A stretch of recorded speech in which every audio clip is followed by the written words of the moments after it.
네, 더불어민주당에서 세 번째로 발의한 김건희 여사 특검법이 이번 주에 본회의에 상정이 됩니다. 또 같은 날 여당은 특검이 아닌 특별감찰관 논의를 위해서 의원총회를 열기로 했습니다. 정치권 소식 두 분과 정리해 보겠습니다. 이종근 시사평론가 그리고 배종호 세한대 교수 나오셨습니다. 두 분 안녕하십니까? 안녕하세요. 네. 자, 오늘 금요일에는 또 더불어민주당 이재명 대표 1심 판결이 예정돼 있고 다가오는 이번 한 주가 참 굵직한 정치 일정으로 꽉 차 있는데 네. 먼저 국민의힘 이야기부터 좀 해보면 의총 날짜가 잡혔습니다. 네. 14일 목요일이고 그렇죠. 그때 한동훈 대표가 얘기했던 특별감찰관 이걸 지금 논의한다는 거죠. 그렇죠. 이제 네. 의총에서 특별감찰관을 논의한다는 건 네.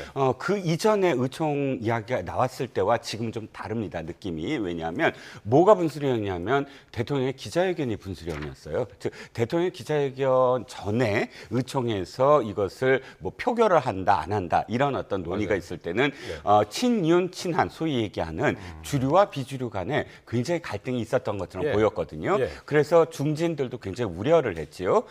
이게 표결로 가서는 안 된다라는 그런 의견을 내는 중진들도 있었고, 그런데 기자회견이 된 다음에 김상훈 정책위 의장의 표현을 빌리면 의총이 열리되 그러나 뭐 표결이라든지 또는 분열 쪽으로 어떤 가서는 안 된다는 게 이제 일단은 의원들의 어떤 그런 그 컨센서스 공감을 이루고 있다라는 예. 그런 이야기가 있습니다. 그러니까 지금 김상훈 정책위 의장이 표현한 대로 기저가 조금씩 바뀌고 있다. 그러니까 친윤이 그렇다고 해서 이것을 대놓고 강력하게 어떤 반대하는 그런 움직임은 좀 없지 않을까. 또 이제 대통령이 약간 또 이렇게 그 퇴로를 좀 준 표현이 있어요. 그러니까 대통령이 기자회견에서 합의한다면 받아들이겠다. 물론 그 이전에도 비슷한 어떤 표현이 있지만 그럼에도 불구하고 대통령의 표현은 그래도 이제 저 당에서 의지를 갖고 뭐 추진하는 것에 대해서 받아들일 용의가 있다. 이런 정도의 조금 더 진전된 어떤 표현으로 친 한계는 받아들이고 있거든요. 그래서 제가 볼 때는 그 이전, 그러니까 기자회견 이전의 의총 논의보다는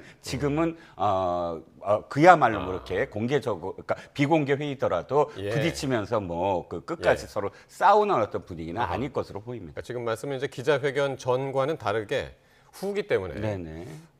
좀 원만하게 표결 없이 그렇게 해결될 것 같다고 말씀하셨는데 이게 북한 인권재단하고 사실 그것 때문에 이제 친한 친윤 간에 이제 그 의견 차이도 있었고 그럼 만약에 북한 인권재단과 관련해서 그거 상관없이 특별감찰관 추천해달라. 그럼 민주당 받을 수 있을까요?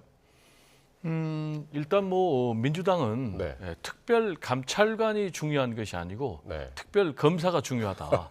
그래서 그렇죠. 특별 감찰관은 일종의 방어용이다라는 입장. 그래서 반드시 특검을 수용해라라는 이제 그런 입장이기 때문에 국민의힘이 특별 감찰관 카드를 내놓는다 해도 받지 않을 가능성이 커요. 그런데 지금까지는 국민의힘이 특별 감찰관 추진 자체와 관련해서도 내부의 입장이 통일이 안 된 것이죠. 그렇죠. 친한은 해야 된다라는 그런 입장이고 친윤은 안 된다라는 그런 사실상 입장이고 대통령도 일단 원칙론으로는 여야가 합의해 오면은 하겠다라는 입장이지만 안 하는 쪽의 방점이 찍혔는데 지금 이제 말씀하신 대로 좀 기류가 바뀐 것 같아요.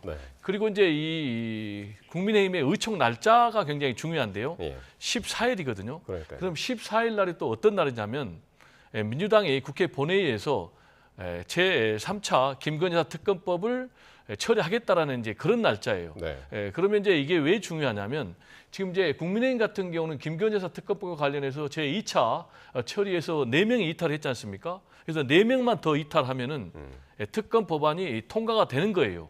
윤석열 대통령의 거부권 행사에도 불구하고 따라서 제가 볼 때는 윤석열 대통령도 좀 양보를 한 것 같아요. 일단 특별 감찰관 문제에 대해서는 한동훈 대표의 손을 어느 정도 들어주겠다. 그렇지만 또 한동훈 대표도 좀 양보를 한 것 같아요. 뭐냐? 일단 대통령실하고 대립각은 세우지 않고 이재명 대표 민주당하고 대립각을 세우겠다. 그래서 14일 의총이 열리면 지금 당초에는 친한 친윤이 표결이라는 이제 정면 충돌까지 우려가 된 상황인데 그런 절차는 좀 사라질 것 같고 서로 주장은 하되 최종적인 결론은 지도부에 위임하는 방향으로 그렇게 정리가 되지 않을까 이렇게 생각됩니다. 알겠습니다. 자, 그러면 지금 말씀하신 대로 민주당은 이제 현 정국에서 특감 논의는 충분하지 않다. 그러면서 이제 지금 반대를 하고 있는데 특검을 통해서 의혹을 해소해야 된다. 민주당 입장 한번 화면으로 만나고 오겠습니다. 한동훈 대표는 특별감찰관으로 지금 국민의 성난 목소리에 부응할 수 있다고 보십니까? 지금이라도 김건희 여사 특검법 즉각 수용하십시오. 예. 자, 지금 보신 대로 일단 특검을 해야 된다라는 게 일관되게 민주당의 입장인데 그러면 어차피 뭐 대통령실의 답은 또 정해졌잖아요. 거부권 행사한다는 거. 그리고 그러면은 그렇게 해서 다시 돌아오면 28일에는 또 본회의 열어가지고 제표를 하겠다는 건데. 네네. 좀 전에 이제 그 이탈표 말씀하셨는데 네네. 이탈표 가능성이 있다고 보십니까? 어느 일단, 정도는 있다고 보십니까? 지금 현재의 법을 그대로, 그러니까 현재 만든 법을 통과시켜서 네. 올리면 이번 것까지는 저는 이탈표가 나오지 않을 거라고 봅니다. 두 가지인데 일단 특감이 맞물려 있어요. 특감을 왜 제출하냐면 사실은 이탈표 방지도 저는 포함이 된다고 생각을 하거든요. 특감이란 건 뭐 지금 교수님도 말씀하셨지만 과거를 추적할 수는 없어요. 그러니까 특별감찰관이 임명이 되더라도 예. 예방적 차원이거든요. 앞으로 지금부터 있을 친인척과 수석 비서관들의 행위에 대해서 이제 그것들을 감찰하는 그런 예. 문제입니다. 예. 그런데 이제 제 의견 조금만 말씀을 드리면 특별감찰관제가 교수님 말씀처럼 필요 충분 조건은 아니에요. 김건희 여사와 관련된 의혹이. 하지만 필요 조건은 전 된다고 생각을 하거든요.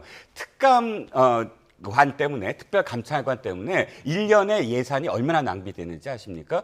5억 6천만 원이 낭비됩니다. 왜냐하면 특별감찰관제는 여야가 합의에 의해서 이미 만들어졌어요. 그런데 그 특별감찰관이 들어갈 건물 있잖아요. 예. 그 임대돼 있습니다. 네. 문재인 정권부터 지금까지 윤석열 정권까지 수년 동안을 아예 그 공간을 계속 빌리기만 하는 거예요. 왜냐하면 법이 통과됐으므로 그 공간은 그대로 남아 있습니다.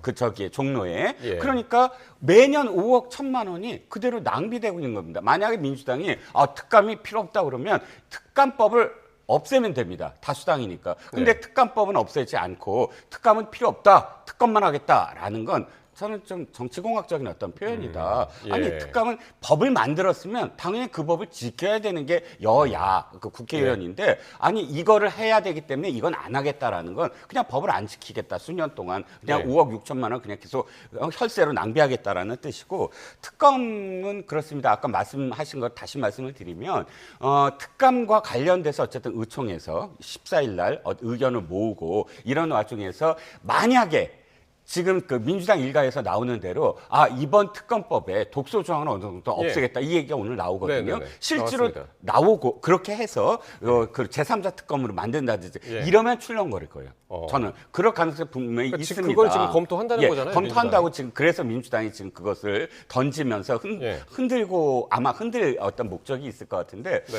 만약 그게 전제가 된다면 저는 가능성이 전혀 없지 않다. 예. 그러니까 예를 들어서 조경태 의원은 뭐 일관되게 그런 얘기를 하고는 있지만 몇몇 의원들이 아니 독소 조항이 없으면 나도 하겠다라는 의원들 꽤 많거든요. 그래서 이제 그게 만약 민주당이 진짜 그냥 전술적으로 잠깐 던진 건지 예. 아니면 전략적으로 이거 승부수를 걸어볼 건지 예. 거기에 따라서 좀 변수는 있다고 봅니다. 그러니까요. 예. 제가 이제 우리 평론가님의 말씀이 좀 첨언을 하면 우리 평론가님께서 특별감찰관 제도는 필요 조건이면 틀림이 없다. 그렇지만 필요 충분 조건까지는 아니다. 이 말에 100% 동의를 하거든요. 그러면 필요 조건이 특별감찰관이라면 필요 충분 조건은 제가 볼 때는 특별검사제가 도입이 돼서 김건희 여사와 관련된 의혹이 특검 수사가 들어가야 됩니다. 그래서 저는 개인적으로 특별감찰관 지금 말씀하신 대로 장기간 지금 공백 상태거든요. 문재인 정부 때도 공백 상태였고 지금 윤석열 정부에서도 계속 공백 상태인데 이걸 공백 상태로 두면 안 되는 거죠. 말씀하신 대로 예방적 차원이 굉장히 중요하니까 플러스 이미 지금 벌어진 여러 가지 의혹들 뭐 명품백이라든지 또는 뭐 도이치모터스 주가 조작 의혹이라든지 공천 개입이라든지 예. 또는 뭐 국정농단 이런 의혹들에 대해서는 지금 검찰 수사로는 절대 충분하지 않다라는 예. 것이 국민들의 일반적인 여론이거든요. 그렇다면은 특별검사제가 도입이 돼야 된다.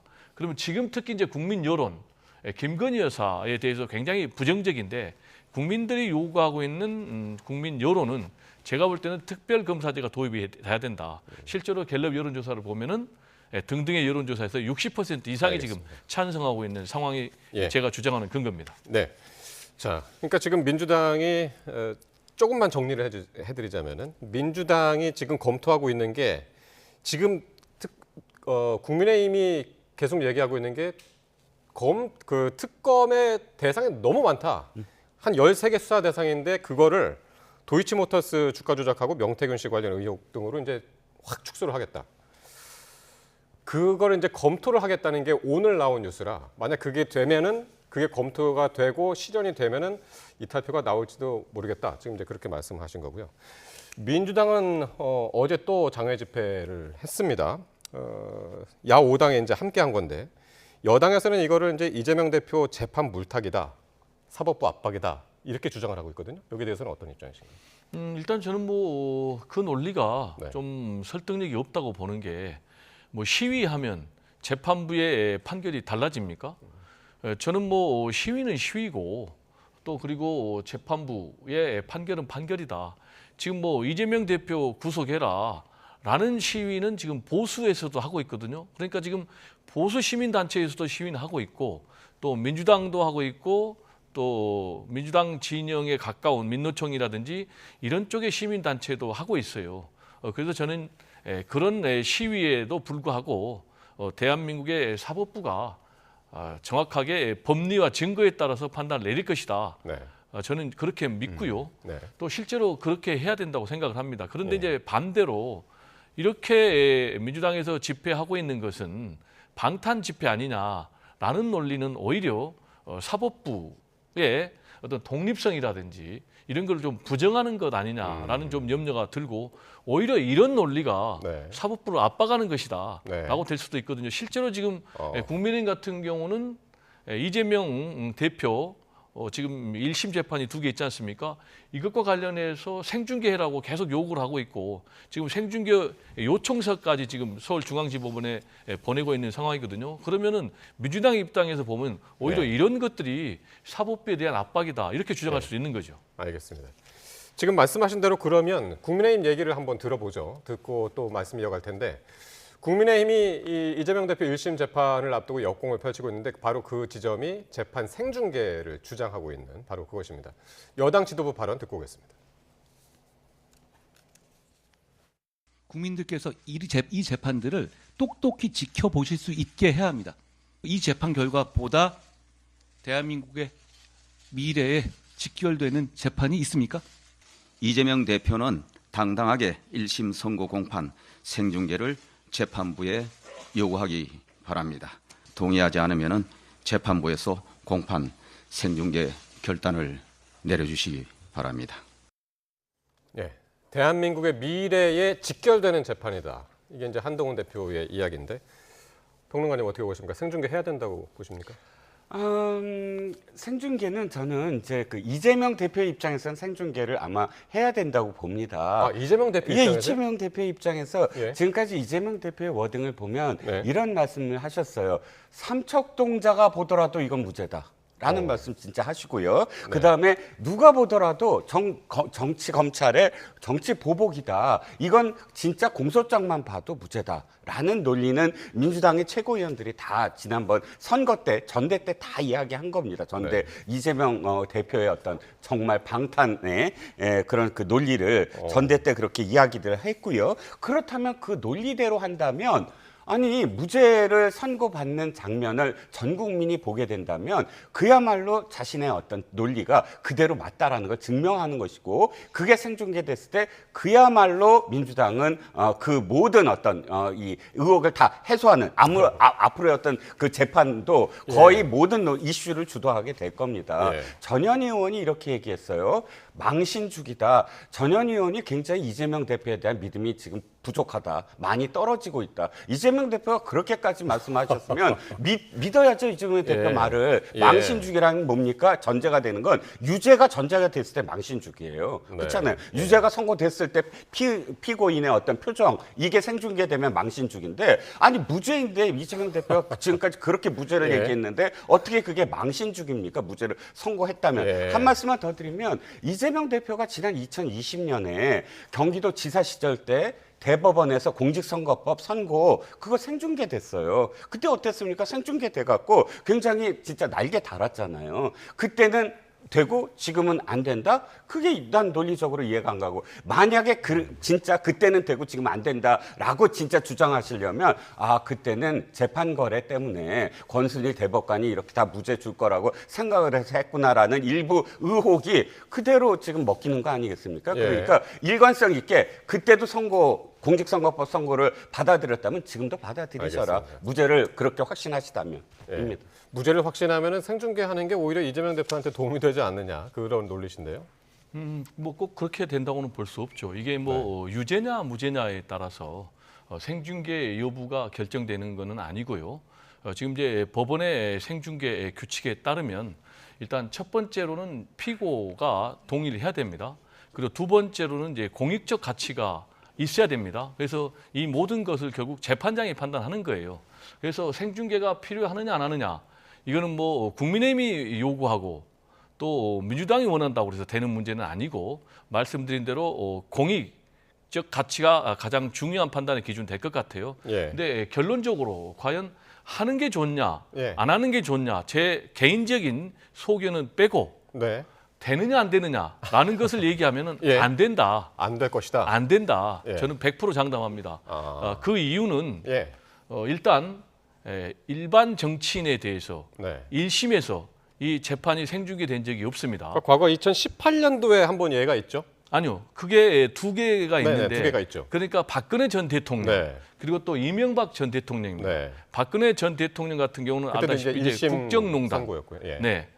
그러니까 엄청난 이제 사건이다라고 공익적 가치가 크다. 국민의 알 권리가 필요하다라고 이제 재판부가 판단한 거고요. 예. 그리고 이명박 전 대통령도 역시 다스 관련해서 뭐 네. 횡령 그리고 또 뭐 소송비 대납 이런 것이 수백억 됐거든요. 그래서 이게 생중계가 필요하다. 국민의 알 권리 차원에서 판단한 거고 네. 이 외에는 일반 정치인에 대해서 1심에서 생중계를 한 적이 없기 때문에 전례가 네. 없기 없기 때문에 그리고 두 번째로는 정치적 지금 공방이 굉장히 치열하거든요. 그래서 이 정치적 공방에 사법부가 휩쓸려 갈 필요가 없다라는 판단할 가능성이 굉장히 높다는 거예요. 네. 그리고 세 번째로는 지금 보안의 문제도 지금 극도로 신경 쓰고 있는 상황입니다. 그래서 아주 1급 보안 그런 이제 상황에 돌입한 그런 것이기 때문에 네. 결론적으로는 제가 볼 때는 이걸 생중계하지 않을 것이다. 이렇게 저는 개인적으로 생각이 됩니다. 알겠습니다.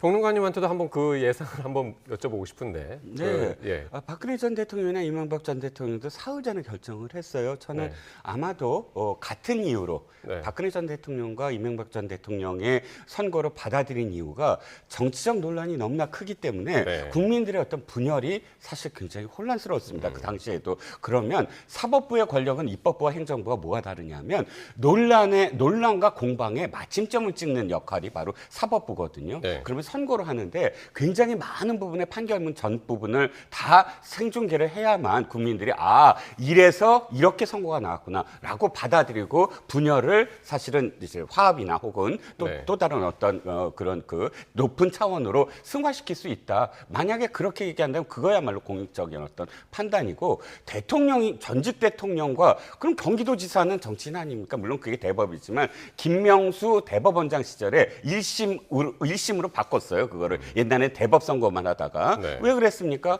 박근혜 전 대통령이나 이명박 전 대통령을 딱 꼬집어서 뭐 생중계해야 된다라는 게 아니라면 법은 형평성 누구나 지금 해당돼야 된다. 그리고 야당 대표이자 대통령 후보이자 지금 가장 유력한 정치인 아닙니까? 예. 그리고 일반 정치인이라고 표현되기에는 너무나 우리가 지금 국민적으로 분열돼 있는 어떤 상황이기 때문에 알겠습니다. 공익적 가치가 전 있다고 봅니다. 알겠습니다. 이재명 대표의 1심 재판 공직선거법 위반 관련해서는 이제 15일이고 그 전에 이제 생중계 관련해서는 이제 판결을 내린다면 아마 과거에 비춰봤을 때 한 사흘 전 화요일쯤 결정이 내려지지 않을까 지금 이제 그렇게 예상이 되고요.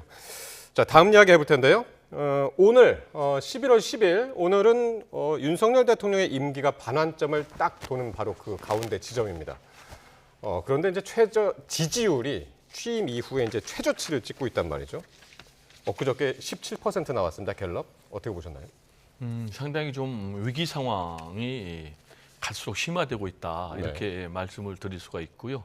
아시다시피 이제 20%가 심리적 마지노선이다. 그래서 이게 붕괴가 되면 사실상 심리적인 탄핵 수준이다. 정치적 탄핵이다. 이런 평가를 받고 있는데 지금 윤석열 대통령 마지노선이라는 20%가 무너지고 19% 그리고 또 17%까지 떨어졌거든요. 예. 이제 19%까지 떨어진 것을 좀 구체적으로 보면 보수의 심장이라고 할 수 있는 TK에서 18%, 그러니까 전국 평균보다 지지율이 더 떨어져 버렸거든요. 이 얘기는 뭐냐? 지금 보수에서도 윤석열 대통령에 대해서 등을 돌리고 있다. 그러면 윤석열 정권, 윤석열 대통령의 등을 돌리는 핵심 포인트는 역시 김건희 여사 리스크입니다. 따라서 이 문제를 해결하지 않으면 제가 볼 때는 지지율은 더 떨어질 수밖에 없고 지지율이 더 떨어지면 과연 10% 초반으로 정상적인 국정 운영이 가능할까? 네. 실제로 이제 박근혜 전 대통령 같은 경우도요. 최순실 국정농단 때문에 대국민 사과 기자회견 할 때가 17%였거든요. 근데 그때 기점으로 한 달 안에 5%까지 떨어졌거든요. 그래서 굉장히 위중한 상황입니다. 네. 그래서 며칠 전에 대국민 기자회견이 굉장히 중요한 분수령이 될 그런 기자회견이었어요.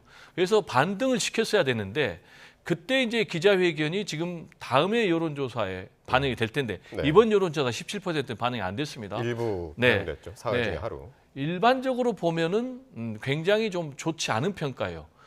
보수에서도 지금 굉장히 부정적인 평가가 많이 나오고 있거든요. 저도 개인적으로 야 저런 기자회견을 왜 했나? 라는 생각이 들 정도인데 그러면은 17%에서 더 떨어질 가능성이 있다. 네. 그러면은 이게 관성의 법칙이 지금 계속 작용하고 있기 때문에 예. 굉장히 위험한 상황이기 때문에 윤석열 대통령이 두 가지가 필요할 것 같아요. 하나는 일단 김건희 여사에 대해서는 특단적인 조치를 내려야 된다라는 네. 것 하나. 그리고 지금까지 해왔던 2년 반 동안의 국정 운영 기조를 대전환해야 된다라는 좀 말씀을 드립니다. 예. 아까 TK 지지율은 아마 지난번에 19% 나왔을 그렇습니다. 때 18%가 나왔고 그렇습니다. 이번에는 25%로 조금 반등했습니다. 예, 좀 반등을 했죠. 예, 그거 지점 다시 말씀드리고요. 그러니까 윤 대통령이 지난번 기자회견에서 지지율 올리는 꼼수를 쓸 줄 모른다. 이제 이렇게 밝혔는데 꼼수보다도 어쨌든 전략은 필요할 것 아닙니까? 그러니까 윤 대통령이 바뀌어야 될 게 지지율에 대해서의 인식을 바꿔야 된다라고 생각을 합니다. 네. 지지율과 관련해서 늘 계속 하시는 말씀이 인사, 그러니까 지지율을 반등하기 위해서 또는 전국 모멘텀을 갖고자 인사를 하지 않겠다. 그럼 보여주기식이다. 이게 이제 뭐 아까 그 지지율 꼼수의 한 표현 중에 하나라고 생각을 합니다. 그런데 지금 그러시면서 지금 윤 대통령이 뭐라고 하시냐면 예. 4대 개혁을 완수하겠다. 4대 개혁을 하려면 저항이 있다. 그러니까 지지율이 떨어지는 건 4대 개혁 때문인데 예. 지지율이 떨어지더라도 4대 개혁을 완수하겠다. 이런 논리입니다. 그런데 4대 개혁은 이겁니다. 지지율이 떨어지면 못하는 겁니다. 핵심 지지층, 코어 지지층이 단단히 예, 예. 그 자리를 잡고 거기에 예. 플러스 알파가 있어야만 4대 개혁이 돼요. 네. 지금 여소야대니까 야당의 어떤 동의 쉽게 못 구합니다. 예. 그럼 뭐 갖고 해야 되냐면 국민 지지율 갖고 해야 되거든요. 국민 지지율이 높으면 야당도 아무리 다수당이더라도 국민 눈치 볼 수밖에 없습니다. 그런데 지지율이 떨어지는데 4대 개혁을 완수한다? 이건 앞뒤가 안 맞는 거거든요. 그러니까 닭이 먼저냐 달걀이 먼저냐. 그렇죠. 그렇지만 지금 지지율을 신경 쓰지 아니하고 예. 대통령직을 끝까지 성공적으로 완수한 대통령은 아무도 없습니다. 예. 프랭클린 루즈벨트가 그렇게 거부권을 행사했어도 수백 번의 거부권을 행사했어도 존경을 받는 이유가 그때마다 국민들을 설득을 했습니다. 내가 거부권을 왜 행사할 수밖에 없었습니다. 더 잘하겠습니다.라고 그때마다 다 설명을 하고 국민들과 소통을 했기 때문이거든요. 네. 그래서 어쨌든 대통령실의 인식도 바뀌어야 된다. 네. 대통령실에서 정석 비서실장이 국감장에서 이렇게 말씀을 하셨더군요. 20%대에 있는 나라의 대통령도 많다. 그거 안 됩니다. 20% 되면 네. 그런 인식을 갖고 있으면 안 됩니다. 지지율 높여야 됩니다. 그러니까 소통을 하든 뭘 하든 예. 이 인식부터 바꾸셔야 된다고 저는 생각합니다. 예. 그래서 어쨌든 기자회견 이후에 뭐 몇몇 조치들이 나왔죠. 김건희 여사가 이번 뭐 다자 외교 순방하는데 에이펙하고 G20 가는데 거기 같이 동행하지 않는다고 그랬고, 또 하나가 뭐 제2부속실을 이제 출범했고, 또 하나는 강훈 전 비서관이 그 김건희 여사 측근으로 지목됐었던 사람이죠. 강훈 전 비서관이 한국관광공사 사장 지원을 철회를 했습니다. 이런 일련의 일들 어떻게 보시나요? 국민 눈높이에 맞다고 보시나요? 국민 눈높이에는 좀 맞지 않다고 봅니다. 예를 들어서 뭐 강훈 전 비서관이 네. 관광공사 사장 도전을 철회한 것 네. 이런 거는 저는 뭐 잘한 거라고 봅니다. 그리고 또 김건희 여사가 해외 순방을 당분간 하지 않겠다. 이것도 저는 잘한 결정이라고 봅니다. 그런데 과연 이것만으로 지금 민심을 돌릴 수 있겠는가? 그거는 이제 매우 부족한 조치다. 아까도 말씀드렸듯이 본질은 김건희 여사와 관련된 비리 의혹들을 근본적으로 해결하는 것인데 예. 검찰 수사가 단추를 잘못 깼어요. 검찰 수사가 명품백에 대해서도 기소를 하고 네. 또 도이치모터스 주가 조작에 대해서도 기소를 했다면 네. 민심이 이렇게까지 나빠지지 않았을 거예요. 그리고 기소하면 어차피 재판에서 유무죄를 다퉈야 되는 거지 않습니까? 그런데 기소 자체를 안 해버렸거든요. 예. 무혐의 종결 처리하니까 야 이거는 누가 봐도 국민의 검찰이 아니라 김건희의 검찰이다. 네. 이런 생각이 들기 때문에 자동적으로 그러면은 특검이 필요하다 이런 논리가 성립이 된 거거든요. 예. 그런 상황에서 지금 뭐 명태균 씨와 관련된 공천 개입 의혹이 터졌고 네. 국정농단 개입 의혹이 터졌단 말이에요. 그리고 또 지금 뭐 이른바 7상시냐 뭐 8상시냐 해가지고 네. 구체적으로 집권당 대표가 이 김건희 라인 정리하십시오. 네. 그중에 지금 이 비서관도 있는 그런 상황 아니겠습니까? 네. 따라서 이런 걸로는 또 부족하고 제가 볼 때는 김건희 여사에 대한 아까 말씀드린 특단적 조치 플러스 대대적인 인적 쇄신이 있어야 되는데 일단 김건희 여사 라인을 다 정리해야 되고요. 그리고 두 번째로는 내각도 저는 완전히 개편해야 된다고 봅니다. 그래야지 국민들 입장에서 보면 인사를 통해서 야 정말로 윤석열 대통령이 이제 임기 후반전은 네. 새로운 모습으로 황골 탈퇴 국정 운영을 하겠다라는 그런 느낌을 받을 거 아니겠습니까? 예. 그렇다면 구체적으로 저는 두 사람은 확실히 저는 교체해야 된다. 알겠습니다. 일단 국무총리 바꿔야 됩니다. 그리고 지금 정부 출범부터 지금까지 계속해오고 있는 이상민 행안부 장관. 지금 이태원 참사에도 불구하고 아무런 지금 도의적인 정치적 책임을 지지 않고 있지 않습니까? 그래서 이런 분들에 대해서는 인사 조치를 좀 해야 된다라는 입장입니다. 예. 아까 이제 검찰 수사 말씀하셨는데 명품백 사건 그리고 도이치모터스 주가 조작 사건. 근데 도이치모터스 주가 조작 사건 관련해서는 지금 서울 고검에서 들여다보겠다고 그러는 거 아닙니까? 네. 이게 그 재수할지 말지. 그렇죠. 그러니까 고검이 만약에 이게 문제가 있다고 판단한다면 재수사 지시를 내리겠죠. 그럼 네. 무조건 재수사를 또 들어가야 되고. 예. 그런데 고검도 고민이 많을 겁니다. 실제로 중앙지검이 뭐 증거가 없기 때문에 사실 불기소했다고 저는 생각을 하고요. 그런데 그럼에도 불구하고 지금 외적 환경 그러니까 검찰의 조직의 어떤 그 뭐랄까 지속성이 위협받고 있잖아요. 지금 여기서 만약에 고검이 아무 문제 없다라고 예. 했을 때 실제로 문제가 있건 없건 간에 그러니까 특검으로 간다. 네. 검찰을 못 믿겠다라고 이제 이 시작이 될 테고 그러면 검찰의 신뢰성이 떨어질 거 아닙니까? 그러니까 이게 굉장히 좀 딜레마인데 저는 고검도 지금 이제 검찰에 대한 어떤 지금 압박이라든지 또는 검찰의 조직의 어떤 그런 그 지속성을 판단할 수밖에 없지 않을까. 실제로 들여다보면 크게 어떤 문제가 될 수 없을 예. 것 같지만 그럼에도 불구하고 이것을 다시 좀 해봐라라는 재수사 지시도 가능성이 있다고 봅니다. 예. 예, 교수님 말씀도 짧게 한번 듣죠. 예, 그 고검의 판단 어떻게 나올까요? 일단 뭐 고검의 판단은 네. 지금 뭐 지검에서 했던 결론을 뒤바꾸기는 좀 쉽지 않을 것 같아요. 왜냐하면은 이미 이제 서울중앙지검에서 증거 불충분으로 무혐의 불기소 처분 내린 거 아니겠습니까? 그러려면 이제 새로운 증거가 나와야 되는데 그런 게 없다는 이유로 아마 같은 결론. 예. 그러니까 이제 기각이라든지 각하 처분을 낼 가능성이 높고 또 통계를 보니까 예. 지금 한 90% 정도가 이걸 다시 수사하지 않는 그런 방향. 그렇지만은 이제 말씀하신 대로 지금 굉장히 이게 지금 정치적으로 민감한 사항이 됐단 말이에요. 그래서 이제 크게 보면은 뭐 세 가지 결론이 있더라고요. 공소를 제기를 명령을 할 수가 있어요. 근데 이거는 안 할 것 같고요. 그다음에 두 번째로 직접 재수사를 할 수가 있습니다. 고검에서. 근데 예. 이것도 제가 볼 때는 안 할 것 같고. 그리고 하나 더가 뭐냐면 이제 서울중앙지검에 재기수사 명령을 내릴 수가 있거든요. 그럼 재기수사 명령을 내리면 이게 차일피일 시간을 미룰 수가 있어요. 그래서 완전히 이걸 재수사 안 한 쪽으로 정리하든지 아니면 재기수사 명령을 내려서 시간을 끌든지 예. 둘 중에 하나가 되지 않을까 이렇게 좀 생각이 됩니다. 알겠습니다. 자, 오늘 뭐 이번 주에 정말 빅 이벤트들, 정치적인 이벤트들이 많아가지고 여러 가지 이야기를 해봤는데요. 오늘 말씀 여기까지 듣도록 하겠습니다. 이종근 시사평론가, 배정호 세한대 교수였습니다. 고맙습니다. 네, 감사합니다.